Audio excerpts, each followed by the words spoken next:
একজন মুমিনের 24 ঘন্টার রুটিন কি জানালে উপকৃত হবে? চমৎকার একটি প্রশ্ন। একজন ইমানদারের 24 ঘন্টার রুটিন কেমন হবে? ইমানদার ভোরে ফজরের ওয়াক্ত হলে, আজান হলে ঘুম থেকে উঠে অজু করে সুন্দর করে, পুরুষ হলে জামাতের সাথে গিয়ে, মহিলা হলে বাসায় নামাজ পড়বেন খুব ধীরস্থিরতার সাথে, সুন্দর সাথে।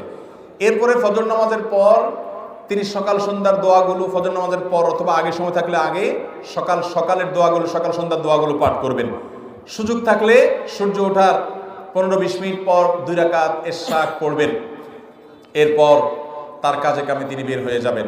সকালে ঘুমানোটা এটা আমাদের জন্য স্বাস্থ্যগত দিক থেকে উপকারী বিষয় নয়, আর কোরআন হাদিসের দৃষ্টিতেও প্রশংসনীয় কোনো বিষয় নয়। এরপরে কাজে কামে বের হবেন আল্লাহর নামে, বের হয়ে হালাল উপার্জন করবেন, হারাম উপার্জন করবেন না। কান দ্বারা হারাম জিনিস শুনবেন না, চোখ দ্বারা হারাম জিনিস দেখবেন না। চোখ হেফাজত করে হালাল উপার্জন করে জোর রক্ত হলে আজান দিলে